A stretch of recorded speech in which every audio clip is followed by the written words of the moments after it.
अस्सलाम वालेकुम ख़वातीन और हज़रात। जब भी आप ये वर्ड सुनते हो हलाला, तो आपके दिमाग में क्या आता है कि यहाँ पे कोई शादियों की बात होने वाली है कि एक औरत किसी से शादी करेगी, फिर उसे तलाक हो जाती है, फिर वो दूसरे हस्बैंड से शादी करती है, उससे भी उसे तलाक हो जाती है, और फिर वो जाके फिर से अपने फर्स्ट हस्बैंड से शादी करती है। और ये हलाले के नाम पे औरतों पे कितना जुल्म किया जाता है, यही सब आपके दिमाग में चलता होगा। तो आज जान लें कि हलाले का असली मतलब क्या है और इस्लाम इसे कितना सपोर्ट करता है, और क्या हलाला करना सही भी है।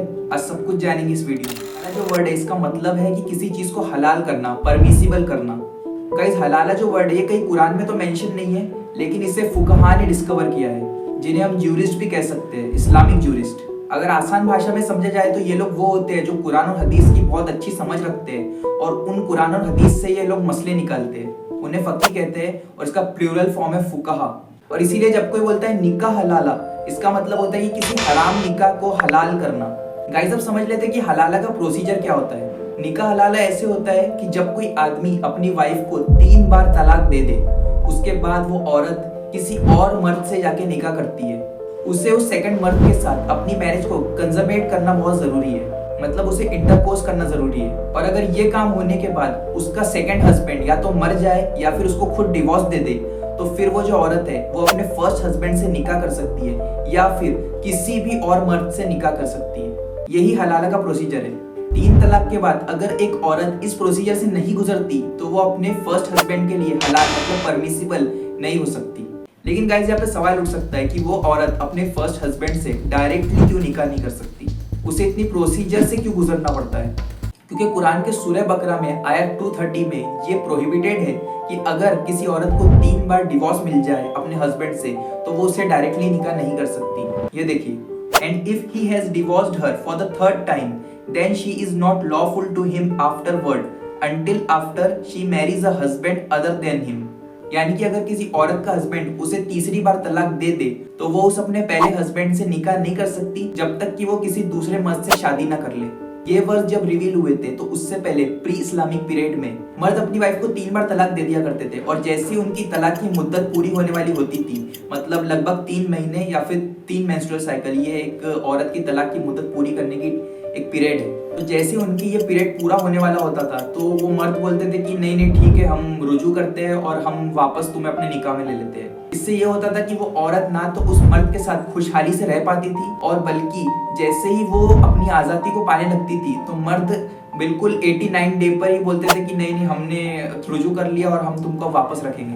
अगर कुरान में ये ऑर्डर नहीं आता कि अगर 3 बार तलाक दे दिए उसके बाद तुम अपनी बीवी को नहीं रख सकते, तो मर्द जो है बस वो औरत को अच्छी तरीके से टॉर्चर करते, यूज करते, उनको बार बार तलाक देते, बार बार रुजू कर लेते कि नहीं नहीं हम वापस रखेंगे, हमने तलाक दिए ही नहीं, हमने मजाक में बोल दिए थे।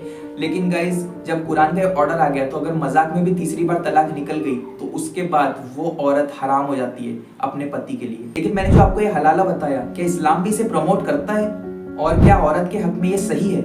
गाइज, उससे पहले जान लीजिए कि हलाला 2 टाइप का होता है, एक विद एग्रीमेंट और एक विदाउट एग्रीमेंट। विद एग्रीमेंट हलाला ये होता है कि जब एक औरत को डिवोर्स हो जाती है तो वो प्री प्लान्ड हलाला करती है कि मैं दूसरे मर्द से शादी करूंगी और फिर तुम मेरे साथ इंटरकोर्स करना, मुझे तलाक दे देना, उसके बाद मैं अपने पहले हस्बैंड के पास चले जाऊंगी। ये होता है प्री प्लान्ड हलाला। इसे इस्लाम बिल्कुल भी सपोर्ट नहीं करता। ये देखिए, सुनन अबी दाऊद 2076, द प्रॉफेट सल्लल्लाहु अलैहि वसल्लम said, cursed be upon the one who marries a divorced woman with the intention of making her lawful for her former husband and upon the one for whom she is made lawful। मतलब prophet Mohammad सल्लल्लाहु अलैहि वसल्लम फरमाते हैं कि उस इंसान पे लानत है जो एक औरत से शादी करता है उसके फॉर्मर हस्बैंड मतलब उसके फर्स्ट हस्बैंड के लिए उसे हलाल करने के लिए, और उस पे भी लानत है जो उसका फर्स्ट हस्बैंड है। अगर ये प्री प्लान हलाला है तो विद एग्रीमेंट है, तो कि अगर ऐसा करेंगे फिर ऐसा करेंगे, उसके बाद मैं अपने फर्स्ट हस्बैंड के पास चली जाऊंगी, ये जो एक प्री प्लान हलाला होता है इस पे लानत है। इसे इस्लाम बिल्कुल भी प्रमोट नहीं करता। अब गाइस देख लेते हैं सेकंड हलाला जो है विदाउट एग्रीमेंट। एक औरत है जिसे अपने हस्बैंड से 3 बार तलाक मिल जाती है, उसके बाद वो जहाँ चाहे निकाह करती है, अपने सेकंड हस्बैंड के साथ अपनी ज़िंदगी गुजारती है। लेकिन अगर उससे अपने सेकंड हस्बैंड से तलाक मिल जाती है या फिर वो सेकंड हस्बैंड मर जाता है तो उसके बाद वो औरत को फुल राइट है कि या तो वो दुनिया में किसी भी और मर्द से निकाह करे या तो फिर वो खुद अपने फर्स्ट हस्बैंड के पास लौट के चले जाए और उससे निकाह कर ले। और सूर्य बकरा की आयत नंबर 230 में आगे इसका ही हुक्म, ये देखिए, and if the latter husband divorces her or dies there is no blame upon the woman and her former husband for returning to each other if they think that they can keep within the limits of Allah. मतलब अगर उस औरत का second husband मर जाता है या फिर उसे डिवोर्स दे देता है तो उस औरत के पास पूरा इख्तियार है, पूरा राइट है कि वो अपने फर्स्ट हस्बैंड से निकाह करे या फिर जिससे चाहे उससे निकाह करे, और ये अल्लाह की लिमिट्स है। लेकिन गाइस ये जो हलाला हलाला करके बहुत खुश होते हैं लोग कि चलो 3 तलाक हुई तो क्या हो गया, पहली बात तो बहुत कम होता है, लेकिन जो भी एक करता है तो उसके लिए बहुत बड़ा रिस्क है।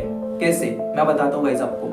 जैसे कि अगर एक औरत प्री प्लान हलाला करती है ये सोच के कि मैं इस मर्द से शादी करूंगी, इसके बाद ये मुझे डिवोर्स दे देगा बाद में, और फिर मैं अपने फॉर्मर हस्बैंड के पास चली जाऊंगी, फर्स्ट हस्बैंड के पास चली जाऊंगी और उससे वापस निकाह करके रहूंगी, तो गाइज ये बहुत इसमें रिस्क है।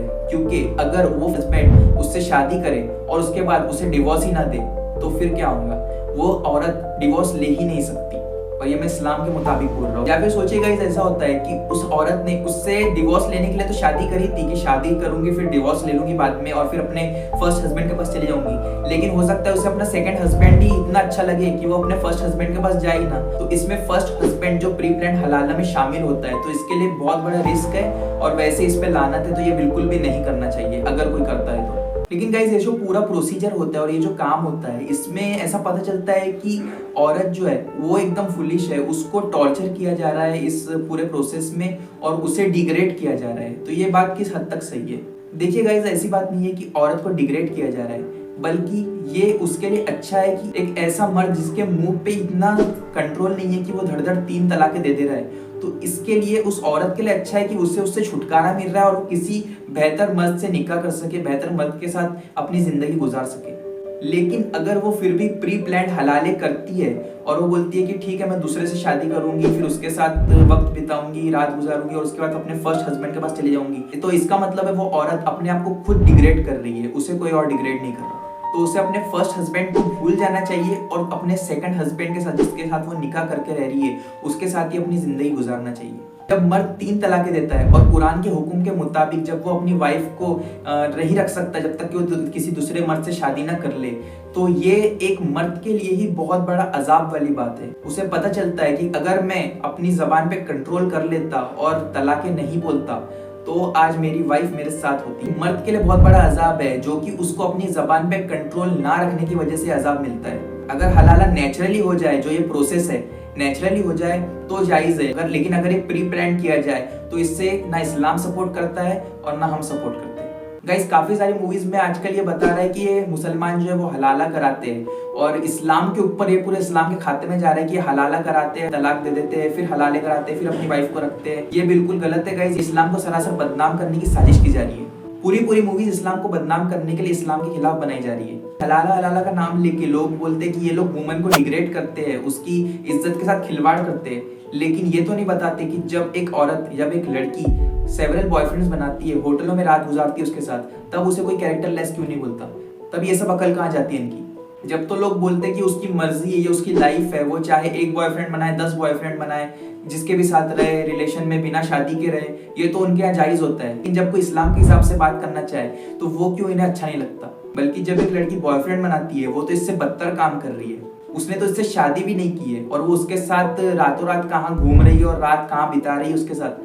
वो माँ बाप को बुरा भी नहीं लगता, ना वो मीडिया को बुरा लगता है, वो किसी को बुरा नहीं लगता। इसके खिलाफ कोई मूवीज नहीं बन रही है। उम्मीद है आपको वीडियो पसंद आई होंगी और आप समझ गए होंगे कि हलाला का मतलब क्या होता है और इस्लाम इसे कितना प्रमोट करता है या फिर इसे कितना रोकता है। अगर वीडियो पसंद आई तो ये वीडियो भी जरूर देखना अगर आप जानना चाहते हैं कि दुनिया का ओल्डेस्ट रिलीजन कौन सा है। अस्सलाम वालेकुम।